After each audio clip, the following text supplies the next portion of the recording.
आज हम थोड़ी सी चर्चा वहाँ की करेंगे जो भक्ति की भूमि है। वहाँ भक्ति भक्ति नाचती है और कुछ नहीं है, और वो है वृंदावन। वृंदावन की ऐसी महिमा है, भागवत पुराण जो है वो सारा वृंदावन की महिमा से भरा हुआ है। पूरा एक पुराण, उसका 11वां स्कंद, 10वां स्कंद, ये सारे के सारे वृंदावन में भगवान कृष्ण की लीलाओं से, जहाँ उन्होंने अपनी बाल लीलाएं की, वहाँ से भरा पड़ा है। और वृंदावन की महिमा बताते हुए नारद जी घूमते घामते सारी दुनिया में, सारी पृथ्वी का चक्कर काटते काटते जब वृंदावन में पहुँचे तो उन्हें बड़ी विचित्र चीज़ दिखाई दी। वृंदावन में उन्होंने वृंदावन में क्या देखा कि एक महिला है, वो नौजवान बिल्कुल, और वो बैठी है, और उसके चरणों में 2 बच्चे बैठे हुए हैं, 2 आदमी बैठे हुए हैं, दोनों बुढ़े हैं। तो नारद जी ने कहा कि ये कौन है? उसने कहा ये मेरे दोनों पुत्र हैं। कहने अच्छा, पुत्र बुढ़े और माँ जवान, बड़ी विचित्र बात है। तो उसने कहा तुम कौन हो और ये तुम्हारे पुत्र कौन है? तो भागवत पुराण यहीं से शुरू होता है। वो कहती हैं वृंदावन में मैं भक्ति हूँ, और ये जो मेरा पुत्र है ये ज्ञान है, ये दूसरा पुत्र जो है मेरा वैराग है। अब ज्ञान और वैराग दोनों ही बेकार, बुढ़े हो गए हैं, ये किसी का कल्याण नहीं कर सकते। अब तो भक्ति ही कल्याण करेगी संसार का। तो कहते हैं मैंने इस भूमि को ही अपना निवास बनाया है। भक्ति वृंदावन में ही विराजती हैं, और वहाँ ज्ञान और वैराग को कोई नहीं सुनता। भगवान को माना है हमारे भागवत वालों ने कि भगवान अज्ञेय हैं। अज्ञेय का मतलब ज्ञान से भगवान को कोई प्राप्त नहीं कर सकता। तर्क से, लॉजिक से जो लोग खोजना चाहते हैं भगवान को, वो खोज नहीं सकते। तो ज्ञान बेकार है भगवान को प्राप्त करने में। अज्ञेय, जब उसका नाम ही अज्ञेय है, यानी ज्ञान से प्राप्त नहीं होता। तर्क न सके सकल अनुमानी, कितने ही तर्क के द्वारा अनुमान लगाते रहो, लेकिन भगवान को सिद्ध नहीं कर सकते आप तर्क से। उर्दू में भी यही कहा है, फलसफी को बहस के अंदर खुदा मिलता नहीं। तर्क से देख रहा है लेकिन भगवान तर्क से नहीं मिलता। तो डोर को सुलझा रहा है पर सिरा मिलता नहीं। तर्क से भगवान नहीं मिलते, इसलिए उन्होंने कहा यहाँ ज्ञान काम नहीं करता।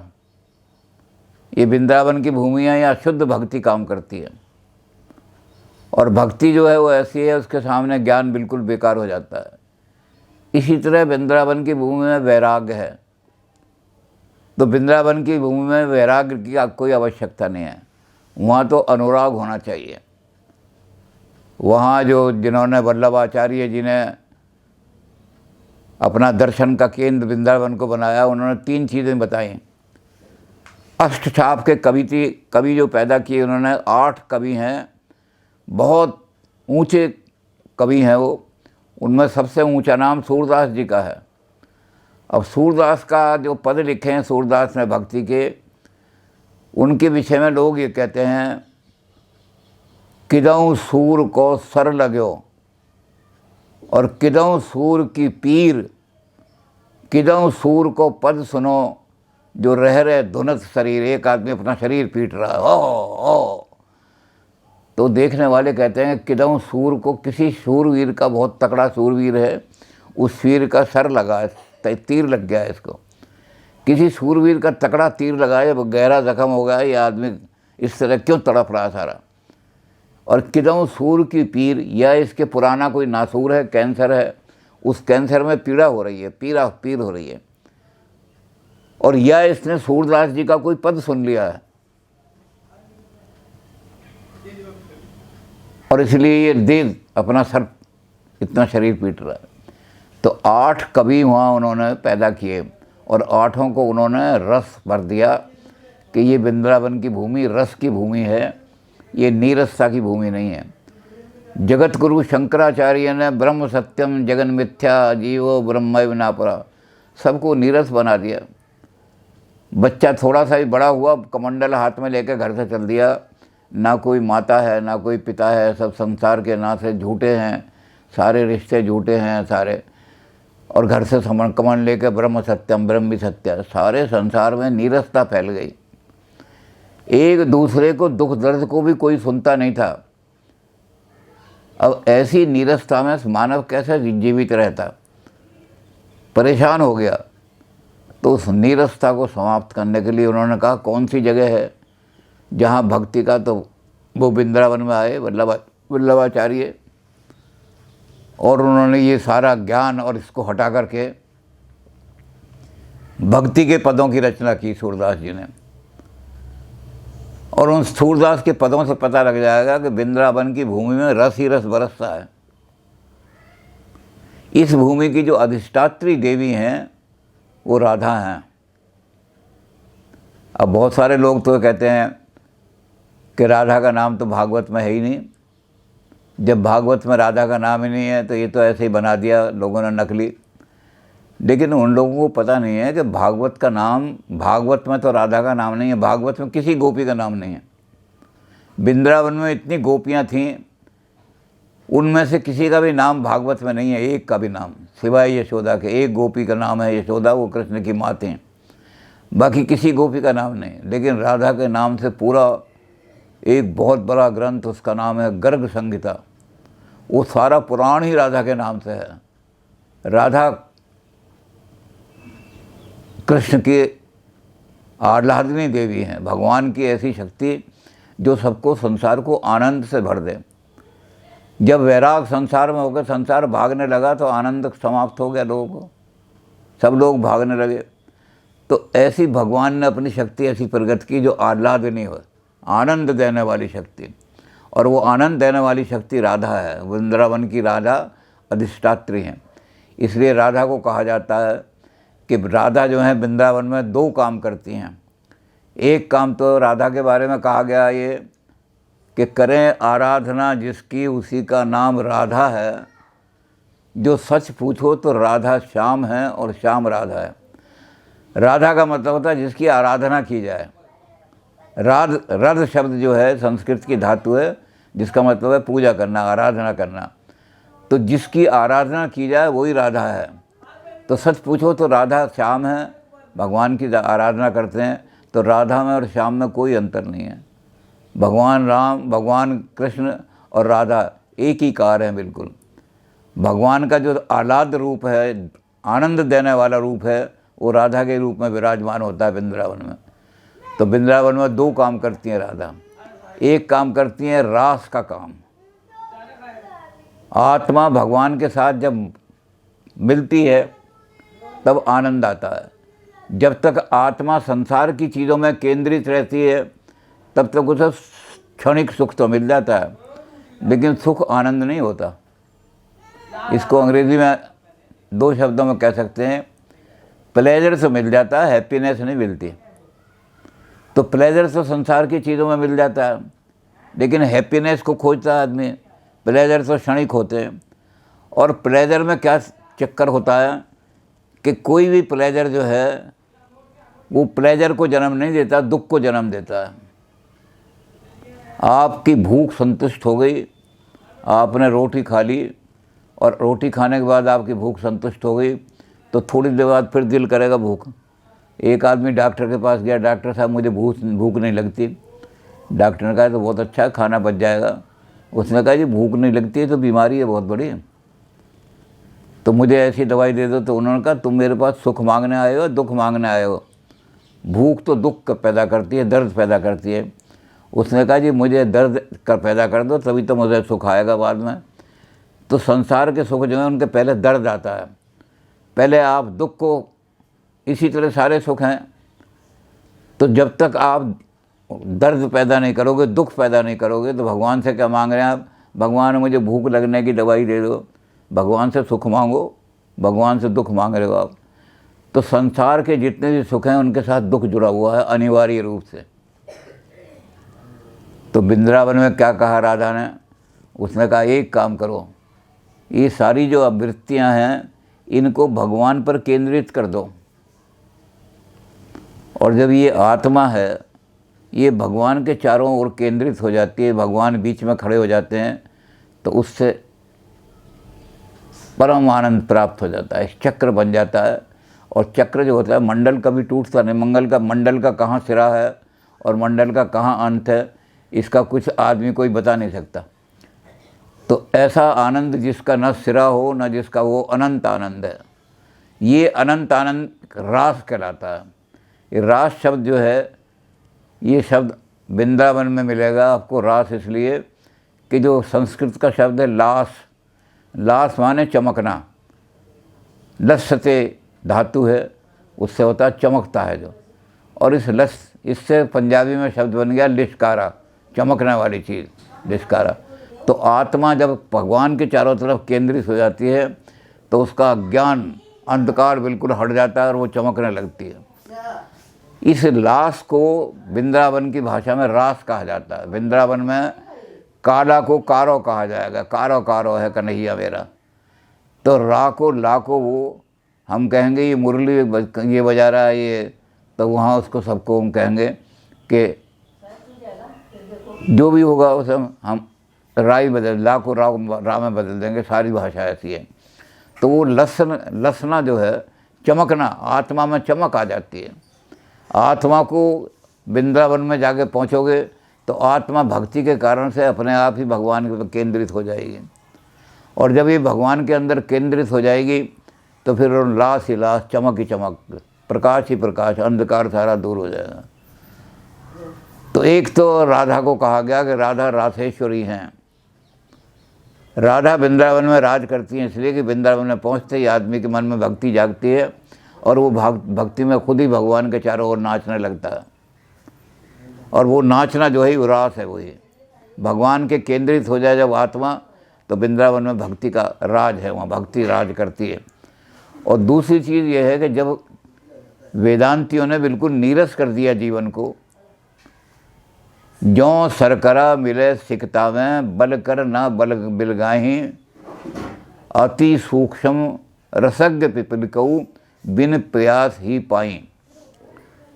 जीवन में जब नीरस हो जाए, जब आपके जीवन की सारी मिठास मिट्टी में मिल जाए, आपको जीवन में कोई रस ही न रहे, न किसी के दुख में दुखी, न किसी के सुख में सुखी, न आपके जीवन में ब्रह्म सत्यम, तो ऐसे निराश जीवन में जिसमें रस ही नहीं है, आदमी को किसी न किसी तरह से रस की तरफ लाना।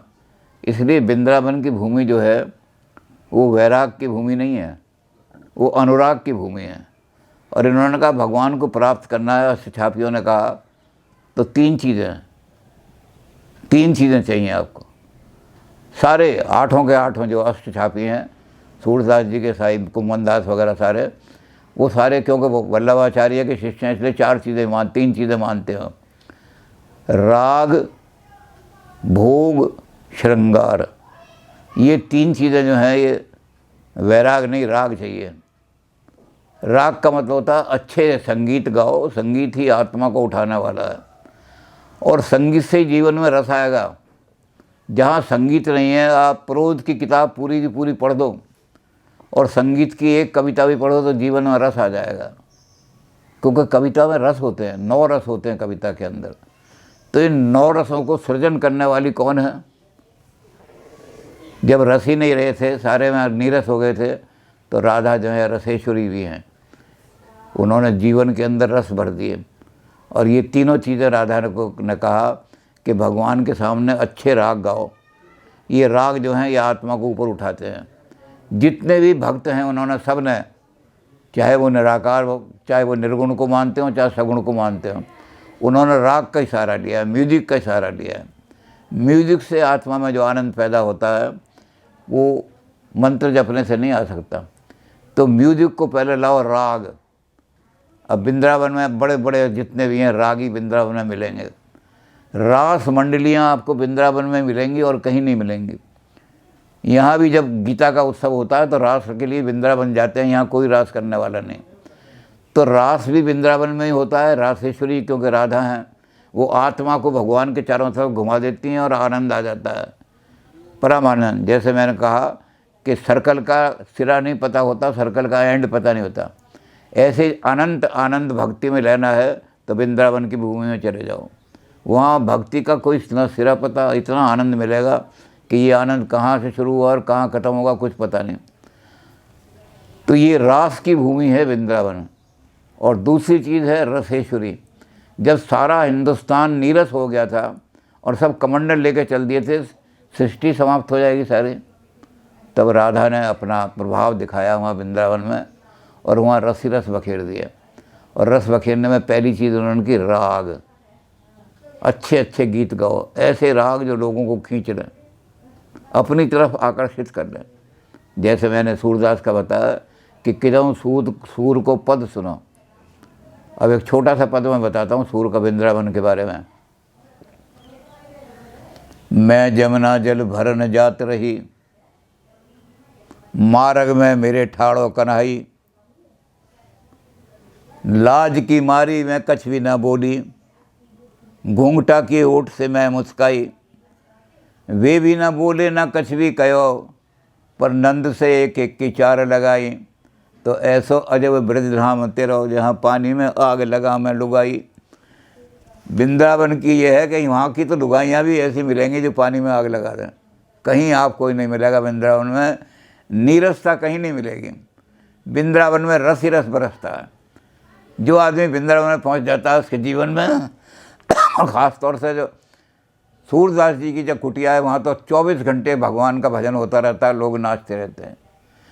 तो पहली चीज़ उन्होंने कही राग। दूसरा उन्होंने कहा था भोग, भगवान को अच्छे से अच्छा भोग लगाओ, शुद्ध चीज़ है, बढ़िया चीज़ है। 56 प्रकार के भोग लगते हैं वृंदावन में भगवान को, 56 भोग कहलाते हैं। और 56 प्रकार के भोग में है कि जो अच्छे से अच्छा भोग बना सकते हो, प्रसाद बना सकते हो, वो वृंदावन में बनाओ। और तीसरी चीज़ क्या है? श्रृंगार। भगवान को ऐसा मत करो कि बिल्कुल नीरस कर दिया, लंगोटी पहना दिया। भगवान श्रृंगार से खुश होते हैं। भगवान कहते हैं ये सारी प्रकृति मेरी बनाई हुई है, जब ये पृथ्वी नग्न हो जाती है तो कितनी बुरी लगती है। जब पतझड़ का मौसम आता है तो सारे पत्ते बढ़ जाते हैं, तो और जब प्रकृति में नए पत्ते निकलते हैं, फूल निकलते हैं, सारी पृथ्वी श्रृंगार से मस्त हो जाती है, तो लोग खुशी में नाचने लगते हैं। सारा वातावरण नाचने लगता है, जैसे प्रकृति नाच रही हो। नदियाँ नाचने लगती हैं, चिड़ियाँ नाचने लगती हैं, कोयल कूकने लगती है। तो जब श्रृंगार करोगे तो 3 चीज़ें वृंदावन की खास हैं। वृंदावन के मंदिरों में आपको ये चीज़ मिलेगी। अच्छे से अच्छे भजन गाने वाले हमेशा भजन गा रहे हैं, हर वक्त भजन गाते रहते हैं। भगवान का भोग ऐसे मिलेगा। और श्रृंगार खूब मंदिरों में देख जाओगे तो मूर्तियों का एक से एक अच्छा श्रृंगार करके अच्छे से अच्छे श्रृंगार की कोशिश करेंगे। तो वृंदावन की भूमि राग की भूमि भी है, श्रृंगार की भूमि भी है, नीरसता की भूमि नहीं है। अब वृंदावन की महिमा तो बहुत ज़्यादा है, लेकिन हम 1-2 चीज़ें वृंदावन की बताते हैं। वृंदावन में निधि वन है एक। निधि वन में राधा आज भी आती हैं। उनका जो बाहर, अंदर तो कोई नहीं जा सकता, जब राधा आती हैं तो बिल्कुल बंद हो जाते हैं, ताले लग देते हैं, लेकिन बाहर लोग घुंघरूओं की आवाज़ सुनते हैं। तो उस निधि वन में आप खास चीज़ ये देखेंगे कि जितने भी वृक्ष हैं, चाहे बड़े वृक्ष हों चाहे छोटे वृक्ष हों, छोटे वृक्ष जो होते हैं वो झाड़ियाँ सी होती हैं जिनको ऐसा लगा देते हैं कि बाउंड्री वॉल बनाने के लिए, और ऊंचे वृक्ष जो हैं बड़े बड़े, वो सब के सब उधर जहाँ राधा जी नृत्य करती हैं मंदिर में आकर के, सारे उस ओर झुके हुए हैं। क्योंकि वृंदावन भक्ति की भूमि है, वहाँ समर्पण ही समर्पण है राधा जी के प्रति, क्योंकि राधा ही तो रासेश्वरी हैं। वृंदावन में अगर राधा ना हो तो रास ही बंद हो जाएंगे सारे, और जब रास बंद होंगे तो आत्मा कैसे चमकेगी? आत्मा में अंधकार ही अंधकार रहेगा। तो वृंदावन में सारे पेड़ जो हैं वो राधा की तरफ झुके हुए हैं। तो वहाँ पर एक बहुत बड़े उच्च कोटि महात्मा, जो वृंदावन के सबसे श्रेष्ठ महात्मा माने जाते हैं, उनकी कुटिया है, हरिदास जी की कुटिया। संगीत के महाविद्वान, संस्कृत के। तो एक बार अकबर ने कहा तानसेन से, तानसेन जब तुम गाते हो तो दीपक जल उठते हैं, जब तुम गाते हो तो बारिश होने लगती है। इतना अच्छा गाने वाला मुझे हिंदुस्तान में कोई दिखाई नहीं देता। मैं ये चाहता हूँ जिस गुरु से तुमने ये विद्या सीखी है, एक बार उस गुरु के दर्शन करा दो।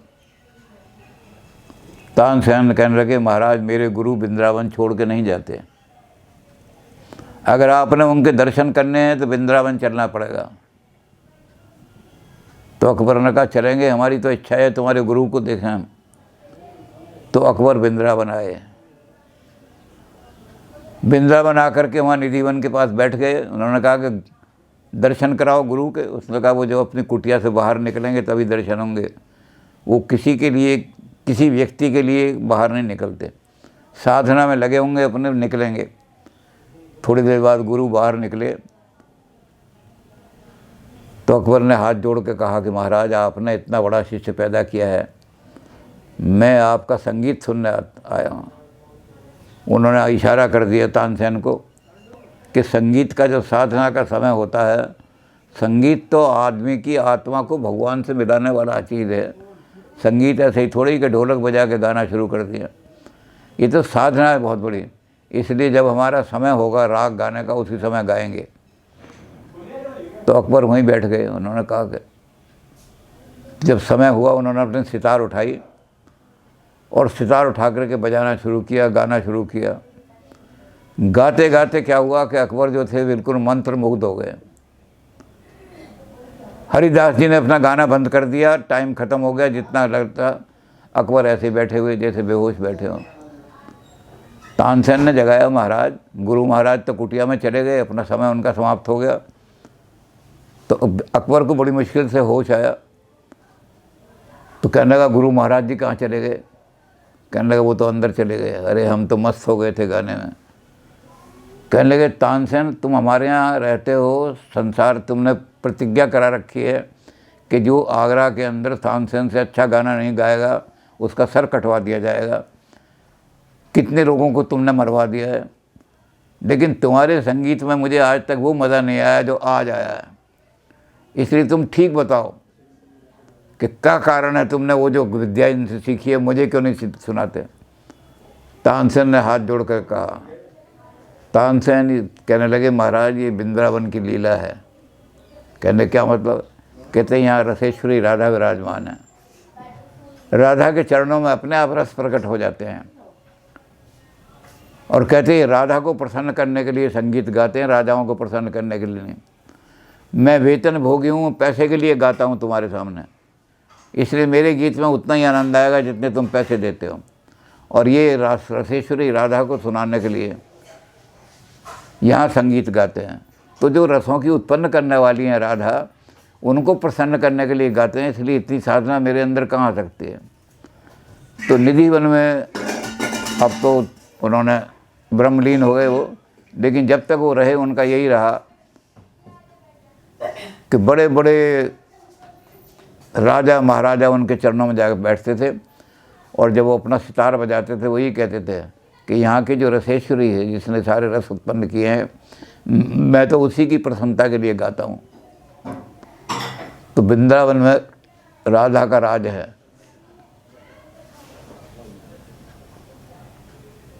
अब दूसरी चीज़ वृंदावन की जो है वो हमें दिखाई देती है आधुनिक युग में। ये तो अकबर का ज़माना भी खैर आधुनिक ही था, अकबर और मीरा साथ साथ ही थे। तो दूसरी हमें चीज़ दिखाई देती है मीराबाई में। मीराबाई चली हैं चित्तौड़ से। मैं तो चली, मीरा का पद है, मैं तो चली वृंदावन धाम, संभाल लाना तेरी नगरी। राजा को उन्होंने कह दिया कि मैं तो तेरी नगरी जो है, राज तेरा राजपाट सब बेकार है वृंदावन के सामने, मैं तो वृंदावन जा रही हूँ और वहीं जा कर के बसूँगी। तो जब वो वृंदावन में आई तो वहाँ एक आदमी ने उनको रोक दिया। उनका नाम था, बहुत बड़े वेदांती थे वो, जीव गोस्वामी। उन्होंने जीव गोस्वामी ने कहा कि ये औरत जो गाती हुई आ रही है इसको मना करो, मेरे आश्रम में नहीं घुस सकती है। मैं वेदांती हूँ, मेरे यहाँ लिखा हुआ है बाहर के कंचन और कामनी का स्पर्श भी वर्जित है वेदांतियों को। सोना कितना ही पड़ा रहे, वेदांती नहीं छुएगा उसको। और इसी तरह सोने को क्या समझेगा, लोह पत्थर पड़ा हुआ है। और कामनी जो है, कामनी के तो दर्शन करने से ही आदमी का काम व्याप्ता है, इसलिए कामनी के दर्शन भी मेरे आश्रम में नहीं हो सकते। तो मीरा को पता लगा कि यहाँ जीव गोस्वामी इतने बड़े वेदांती बैठे हुए हैं, तो उन्होंने एकदम, मीरा ने एक पत्र लिख के भेजा, जो आज भी मीराबाई के मंदिर में सुरक्षित है वो पत्र। तो मीराबाई ने पत्र लिख करके उनको भेजा कि आप वेदांती हैं, और वेदांत तो कहता है कि एको ब्रह्म द्वितीयो नास्ति। संसार के अंदर पुरुष तो एक ही है ब्रह्म, बाकी तो सब नारियाँ ही नारियाँ हैं। एक ही हृदय के अंदर विराजमान है भगवान, बाकी दो हृदय नहीं होते आदमी के अंदर, बाकी सब नाड़ियाँ ही होती हैं। तो इस जगत में भी सारे के सारे परमेश्वर एक ही है, बाकी सब नारियाँ ही नारियाँ हैं। तो वृंदावन में रहना है तो नारी बन करके रह सकते हैं आप। आपने नारी को बंद कर दिया है कि नारी का आना वर्जित है। वृंदावन में तो वो रहेगा जो नारी बन करके भगवान का ध्यान करेगा, समर्पित करेगा, नृत्य करेगा, गाएगा। क्योंकि नारी जो है वो वैराग्नी नहीं है, नारी अनुराग करती है, बच्चों को प्यार करती है। तो कहते हैं यहाँ तो नारी बन के रहना पड़ेगा, यहाँ तो प्रेम की लीला है, यहाँ तो प्रेम का दरिया बहता है, यहाँ पर वैराग का भी काम नहीं चलेगा। तो उनको समझ नहीं आया मीरा का खत। उन्होंने कहा कि चिट्ठी तो मैंने रख दी, लेकिन उससे कहो कि वो नारी मेरे यहाँ नहीं आ सकती, मेरे आश्रम में, क्योंकि नारी कामनी है और उसको देखते ही काम व्याप्ता है, तो मनुष्य का वैराग जो है समाप्त हो जाता है। तो मीराबाई ने दूसरी चिट्ठी लिखी। मीराबाई ने कहा कि हमारे सारे शास्त्र, उपनिषद सब ये कहते हैं कि भगवान, उपनिषदों में तो बार बार लिखा हुआ अभी अभी अभी, निर्भय होकर के चलो। भगवान का नाम जो लेता है, जो भगवान का सहारा करता है, वो निर्भय होकर चलता है। तो कहते मैंने तो सारे शास्त्रों में यही पढ़ा है कि भगवान का सहारा लेने वाला आदमी निर्भय होता है, और मैं भगवान का सहारा लेकर के चित्तौड़ से वृंदावन तक आई, बिल्कुल निर्भय होकर के, कोई भय नहीं। और आप यहाँ वृंदावन में बैठे हुए हो, भगवान की भक्ति कहते हो कि मैं भगवान की भक्ति कर रहा हूँ, या तो आपकी भक्ति ढोंग है। और अगर भक्ति आपकी प्राप्त हो गई है तो फिर ये भय त्याग दो, आप गेट दरवाजे खोल दो। एक क्या हजार नारियां भी आ जाएं तो आप किसी तरह से भी आसक्त नहीं हो सकते उन पर, अगर भगवान का सच्चा प्यार मिल गया। तो उन्होंने कहा इसलिए निर्भय होकर के दरवाजे खोल दो, और नहीं तो ये कहो कि मैं तो झूठा ढोंग रचा रहा हूँ, भक्ति मुझे प्राप्त नहीं हुई। बस जैसे ही वो चिट्ठी पहुँची, जीव गोस्वामी ने दरवाजे खोल दिए, हाथ जोड़ करके मीरा को कहा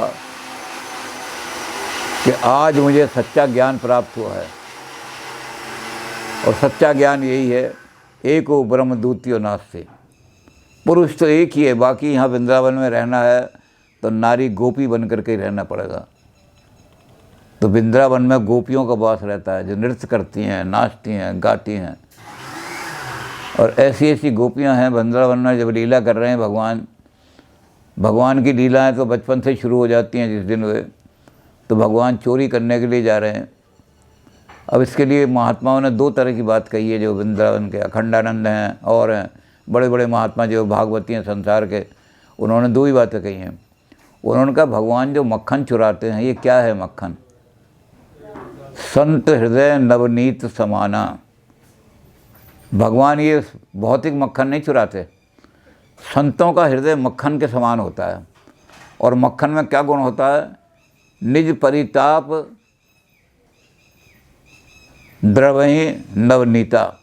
थोड़ी सी भी गर्मी लगने पर मक्खन पिघलना शुरू हो जाता है। तो इसी तरह थोड़ा किसी को ताप लगे, ज़रा सा भी किसी को दुखी देखा तो उनके हृदय एकदम पिघल जाते हैं, अरे तू दुखी हो रहा है। वृंदावन की महिमा ये है कि यहाँ तो वही लोग रहते हैं जो दूसरे को दुखी देख करके द्रवित हो जाएं, भगवान का नाम लेने वाले।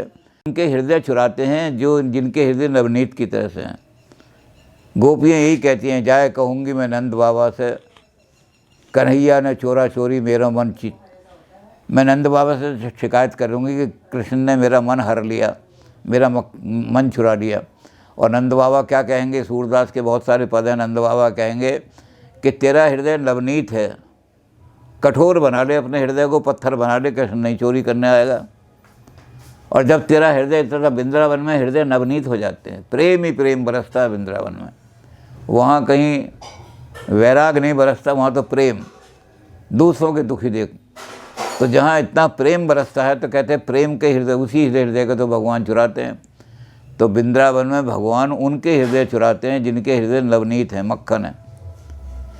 और दूसरे लोग क्या कहते हैं, वो कहते हैं ये मक्खन का चोर जो है बड़ा अजीब चोर है, दुनिया में ऐसा चोर कहीं नहीं देखा जैसे वृंदावन में है। कैसा चोर है कि भगवान मक्खन चुरा रहे हैं उसके हाथ से, और चुरा करके वो इतने में गोपी आ गई निकल के, और गोपी ने देखा मक्खन चुरा रहा है, कृष्ण ने भी देखा, गोपी आ गई, भाग ली वहाँ से, मक्खन हाथ में लिया हुआ है, भाग रहे हैं। अब गोपी देख रही है कि इसके पैर में जूते तो है नहीं, भाग रहा है, जूते तो इसने यहाँ उतार दिए थे, पैर जलेंगे इसके। तो गोपी खड़ी होती है, माधव माधव, धव माने धाव माने भागना, माधव मत भाग मत भाग। कोई दुनिया में ऐसा चोर है जिसको लोग ये कहें, चोर को पकड़ने के बजाय तू भाग मत, आ जा दोबारा, तेरे पैर जल जाएंगे। तो वृंदावन की भूमि ऐसी चीज़ भूमि है जहाँ इस तरह के चोर पैदा होते हैं कि लोगों का हृदय चुरा रहे हैं, और फिर भी लोग कहें कि आओ तू तो हृदय चुराने वाला है, मेरे पास आ जा। तो वृंदावन की भूमि में राधा के कारण से, क्योंकि राधा वहाँ की मालिक हैं, वहाँ प्रेम ही प्रेम बरसता है।